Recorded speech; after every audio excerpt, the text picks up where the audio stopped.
Hello, welcome to Bloke on the Range. For your delectation today, Mannlicher 1886 Straight-Pull, more advanced than the bell, but black powder. So, let's go. That looks like an en-bloc clip. Tell the nice people about it. Ah, it's loaded now. Well, fire the 5 first. Fires an en-bloc clip of 5 rounds, which fall out the bottom. Ironically, there was an earlier 1885 model which would eject out the top once you released it, but it was obviously too complicated, so it just went to straight push through. So, see how it shoots.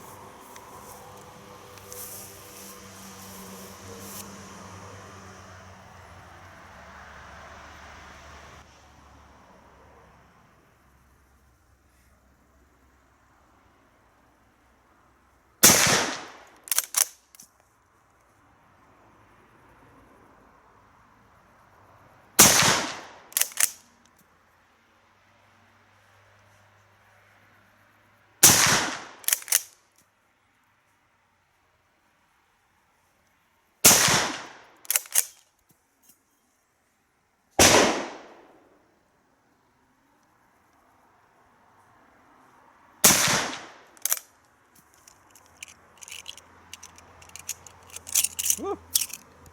Whoops. Fail. Ah.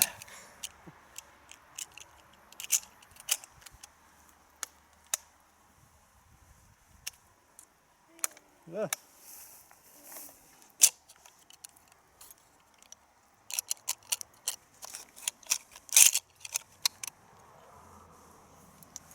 Oh, there's a Your rim jam going.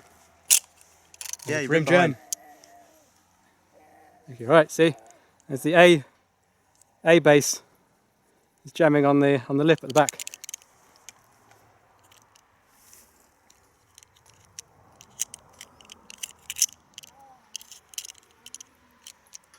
There, should do the trick.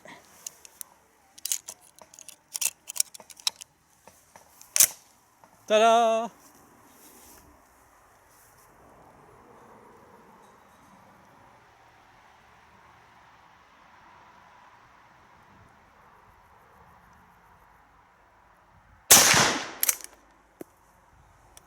That again. So, not without its problems.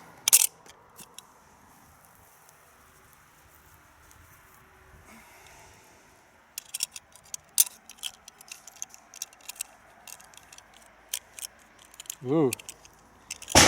These are slack old clips. Yeah, the other one's tighter. So.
Yeah.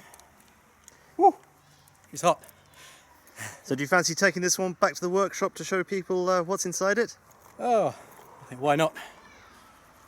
Right, we won't bother going and look at that because I'm shooting too fast and flinching. Right, see you back at the workshop. Okay, here we are back at the workshop finally. Admittedly it's been a few weeks, but the rifle's clean, so we'll take a closer look. Now, this won't be a in-depth study, seeing our Arsenal have done a very good job of that already. So it's just a little quick walkthrough and little rundown of how it works and how to assemble and disassemble the bolt. So let's go. So as some of you may know, this actually had a predecessor, the 1885 Mannlicher. This differed mostly in the magazine mechanism. It had a top ejecting clip rather than the more conventional and easier drop through clip. Apart from that, the actual bolt mechanism was identical. So you can see here it's got a nice, convenient and comfortable pistol grip. And you can see a brief look at the bolt.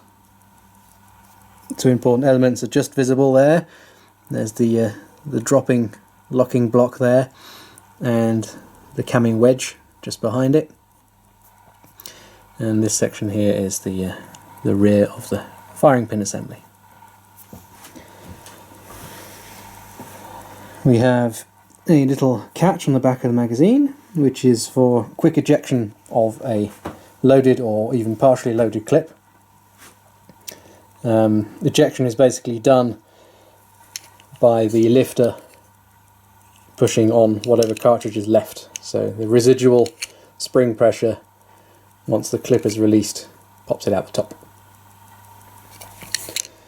Give you a demo. Well, you saw in the live fire anyway, but that, and then if you need a quick unload, out it pops with quite a bit of force actually. Now this one, as far as markings is concerned, is pretty scarce. There's the OEWG there on the top, Steyr marking.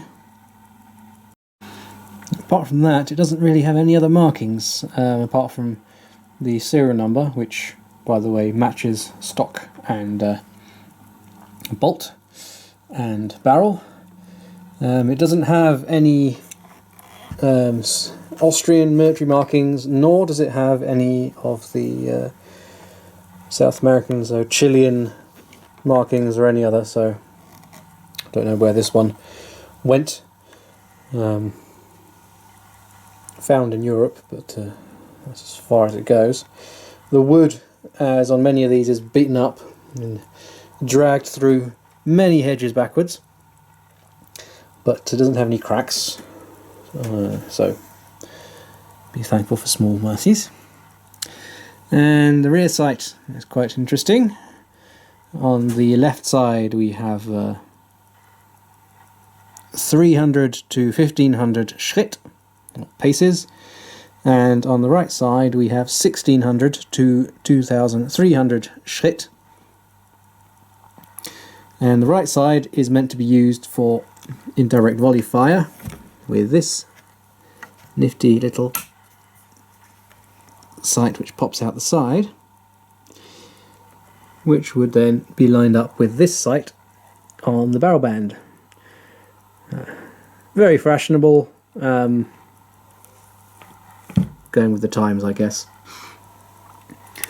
And notice here there is a stacking hook and no provision for any clearing rod or cleaning rod or any of that.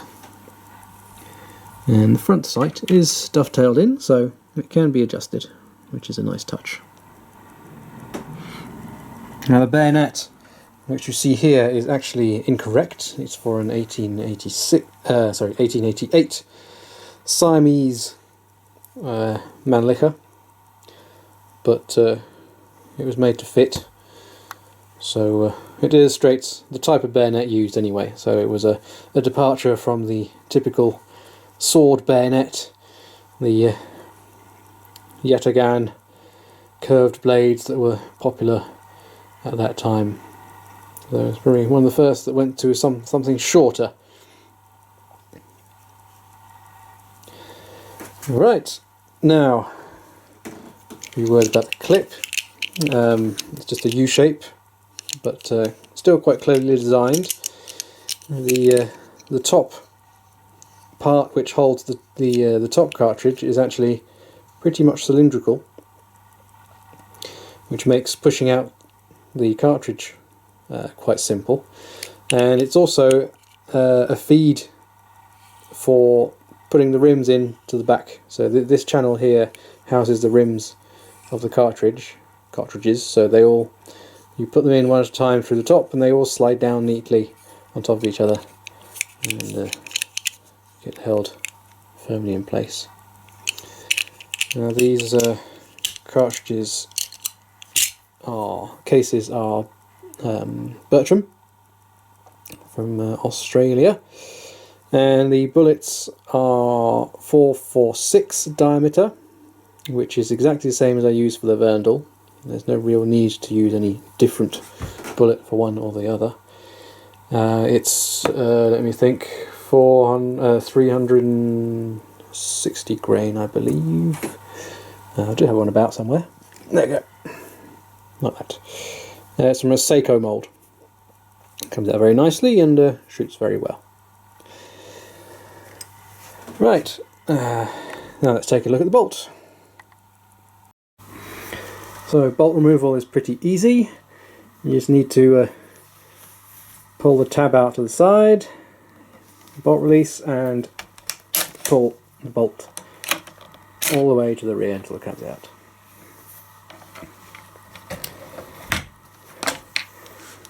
Now, disassembly is actually pretty simple. The ejector is basically clipped in, extractor is basically clipped in, so you just need a thin bladed screwdriver to ease it out of the side.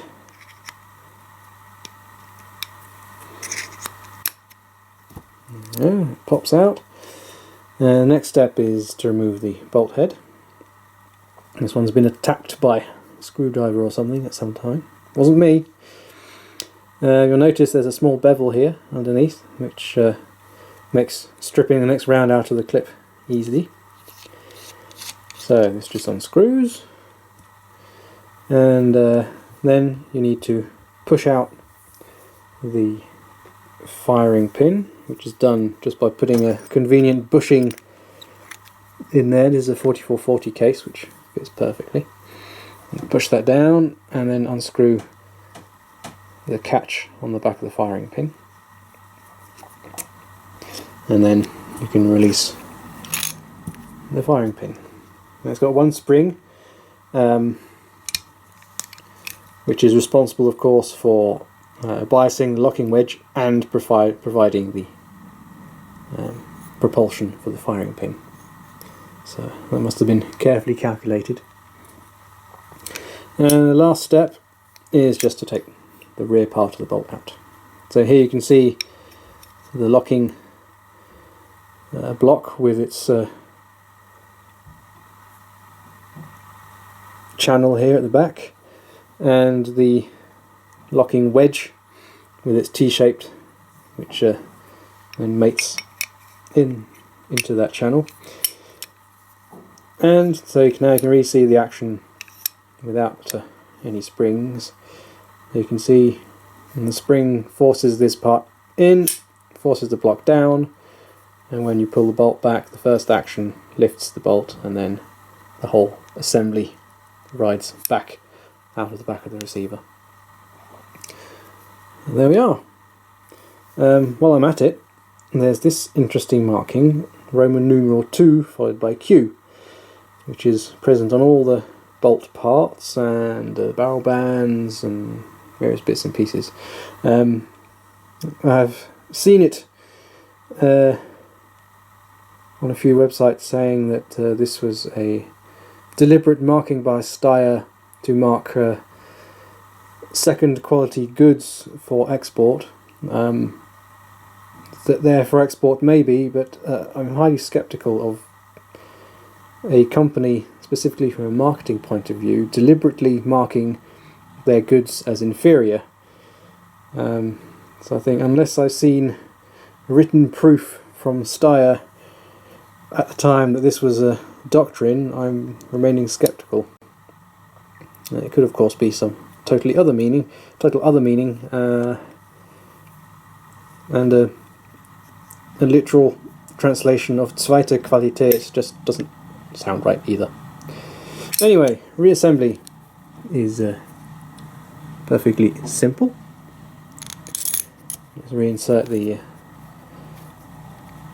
firing pin. Well, I should say that it has a flat on one side, which corresponds to the other side to the bolt knob. So you've got to line that up inside the bolt body.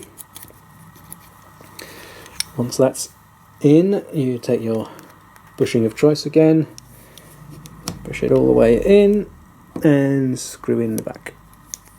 Firing pin again.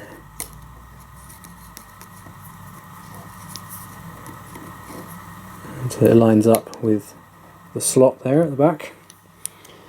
And once that's done, bolt face back in. This slot's got to line up with the extractor groove, and then the stud extractor is just pushed in back into its position. Awkward to do this with a camera in front of you.